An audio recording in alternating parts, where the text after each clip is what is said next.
Hi, how are you? It's Mr. Nick, wearing my mask, and I guess some of you might be wearing costumes and masks at the end of this next month and Halloween. And I've been thinking about that and about this mask, and it made me think that sometimes we all kind of wear a different kind of mask.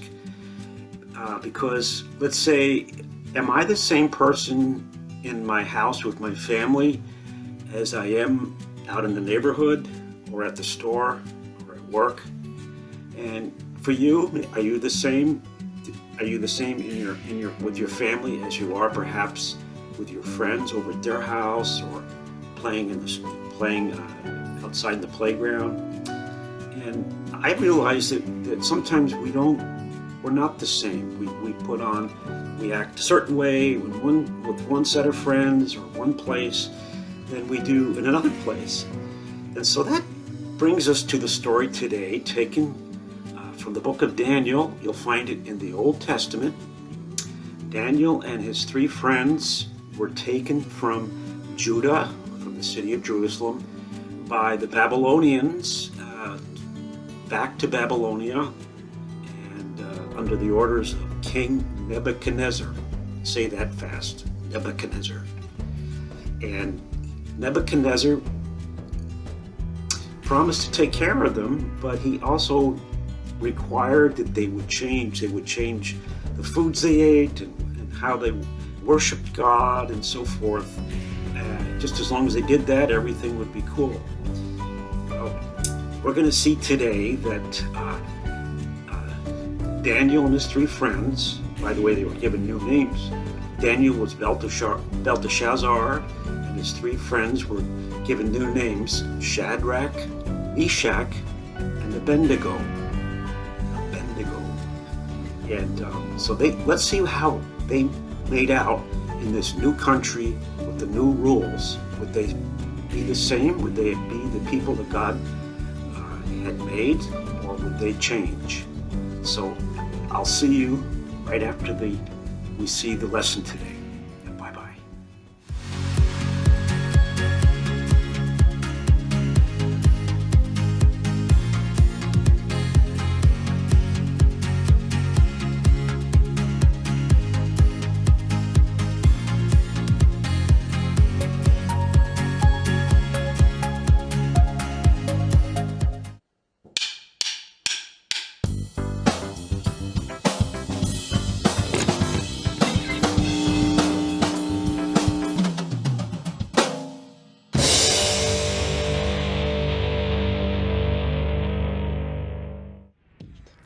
Are you always you? Let me try that again. Are you always the same you, no matter who you're with? It's tempting sometimes to wear 2 different faces in 2 different places.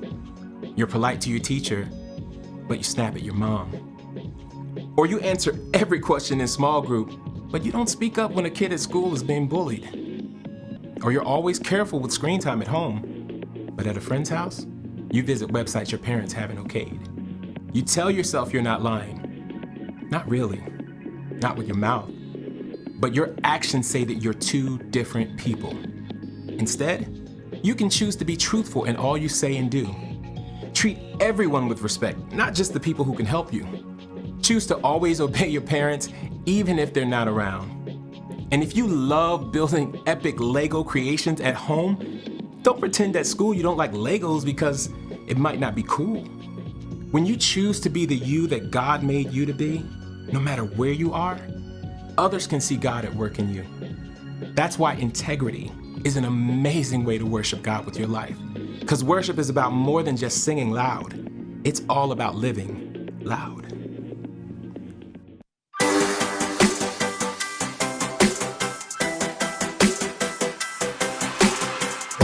Before the day I took a breath, you had a plan for my every step.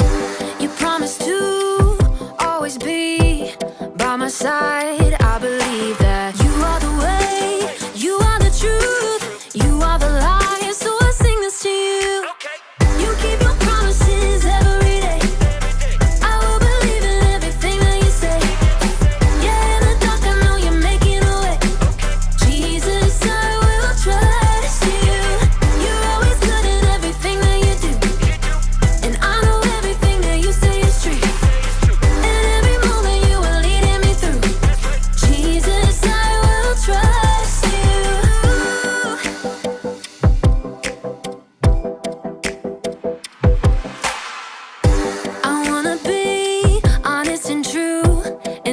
what's right the way you do.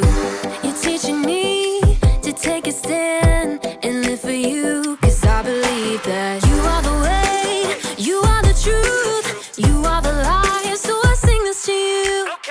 You keep your promises every day. I will believe in everything that you say. Yeah, in the dark I know you're making a way.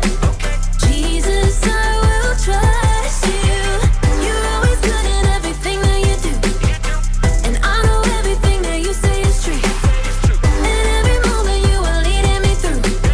Jesus, I will trust you.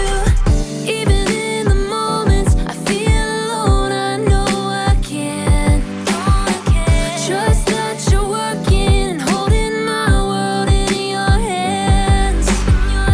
Even in the moments I feel alone, I know I can trust that you're working and holding my world in your hands. You are the way, you are the truth, you are the life, so I sing this to you. You keep your promises every day. I will believe in everything that you say. Yeah, in the dark I know you're making a way. Jesus, I will trust you.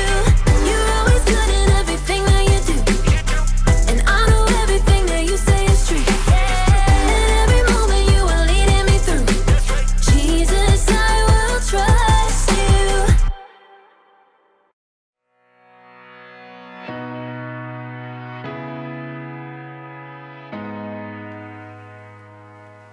Oh, hey. Hello, planet Earth! It's me, Graham, professional astronaut, broadcasting live from outer space. You know, not a lot of people thought I would make it all the way to Saturn, but you know what? They were right. It's just a costume. I'm still on Earth. I love to dress up and pretend to be other people. Don't you? I mean, I love to dress up in costumes and wear scary makeup or funny masks. It's out of this world. because I'm an astronaut. Oh, but today we're talking about what it's like to live our lives without masks, without costumes. What it's like to live with integrity. Now, integrity is choosing to be truthful in whatever you say and do. It's harder than it sounds to live with integrity. There's so many reasons to pretend to be someone you're not. I mean, you may want people to think you're funny.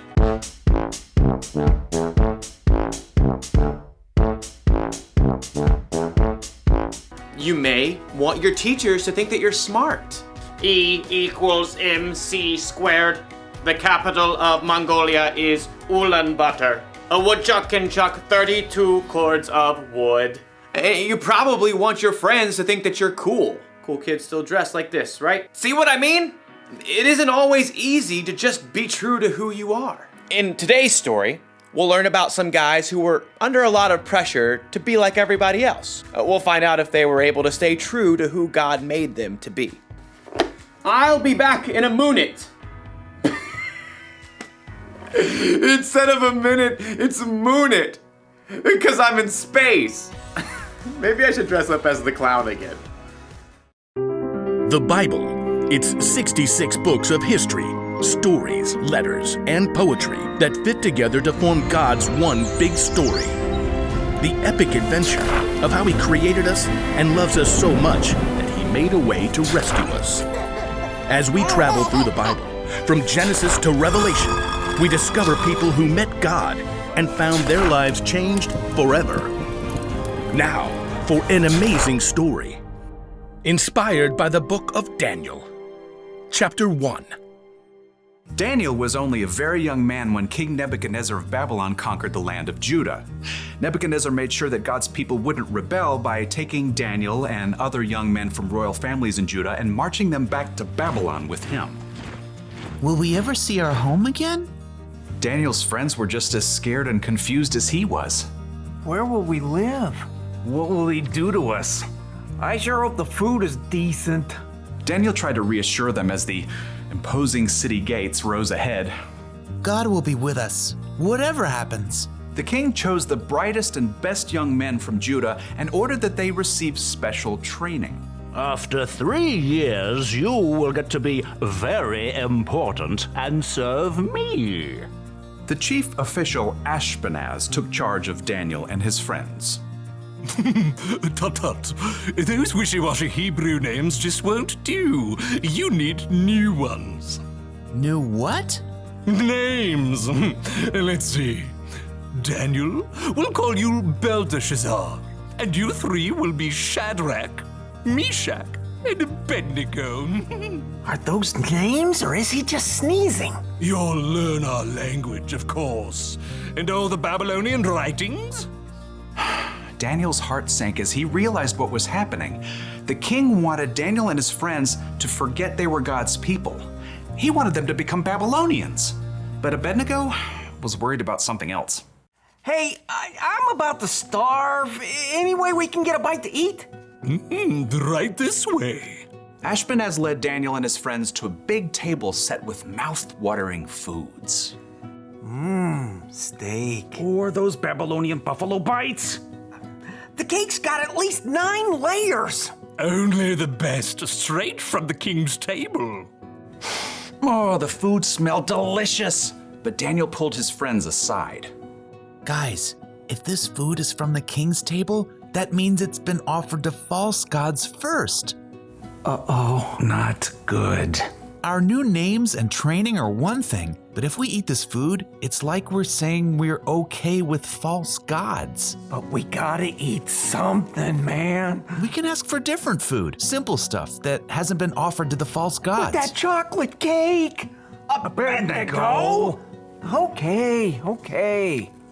Daniel and his friends turned back to Ashpenaz. They tried to ignore the delicious smells wafting from the table. This all looks great, but could we eat something that's not from the king's table? It doesn't need to be anything fancy. The king is my master. He's decided what you must eat and drink. What if you don't eat this and he sees you looking worse than the other young men? He might kill me. No matter what Daniel said, Ashpenaz was too fearful to listen, so Daniel approached the guard assigned to take care of them. Please, just test us for 10 days. Give us nothing but vegetables to eat and water to drink. See how we look then. Well, if Brussels sprouts are your thing. For 10 days, the guards gave Daniel and his friends nothing to eat but veggies and water. I could get into the habit of cabbage. I like broccoli, probably. Pass the peas, if you please. I just want a hamburger. Let me tell you, it wasn't easy to say no to all those delicious foods the other young men got to eat. But at the end of 10 days, the guard called everybody out. Line them up. He strode past the other young men. Good. I can see you've been eating well. When the guard reached Daniel and his friends, he stopped in surprise. What? You've been eating rabbit food, but you look even better fed than the others. Daniel smiled. God had helped them grow strong even without eating the food offered to false gods. Okay, fine. You can keep eating veggies and water. Rats. Thank you. God continued to give Daniel and his friends knowledge and understanding as they studied, and at the end of their training, they were brought before the king. Let's see what you know. How many inches in a meter? 39.3701. What do you call a group of porcupines? A prickle. If it takes 8 men 10 hours to build a wall, how long would it take 4 men? No time at all, because the wall's already built. How are you all so smart? The one true God gives us wisdom. Well, we'll see about that. Anyhow, you're 10 times smarter than my other advisors. You get to be very important and serve me. Daniel and his friends eventually became the king's most trusted advisors, and even though they served the king of Babylon, they never stopped standing strong for the one true God in everything they said and did.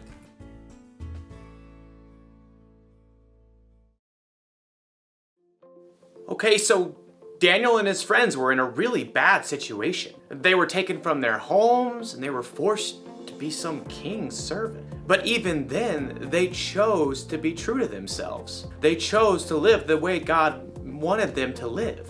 You see that kind of integrity a lot in the Bible. I mean, think of Jesus. He was always true to himself. Jesus could have gone along with the crowd, but instead he lived the way he knew was true, even when it meant giving up his life for you and me. So how can we be true with our lives? Well, it's great if you want people to think that you're fun or funny, but not if it means, say, hurting someone's feelings to get a laugh.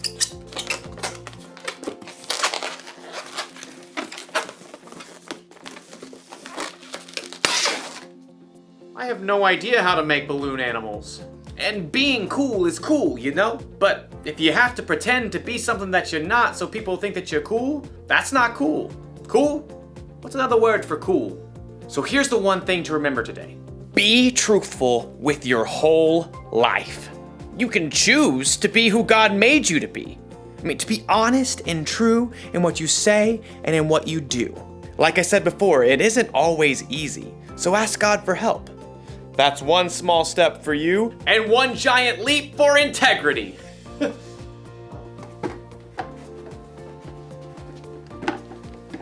Goodbye.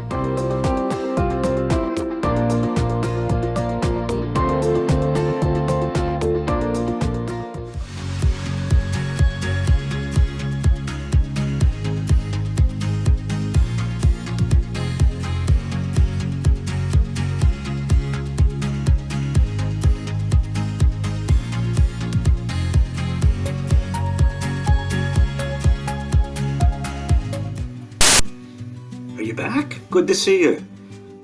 How was that? Wasn't that an interesting lesson today in the Bible? Daniel and his 3 friends?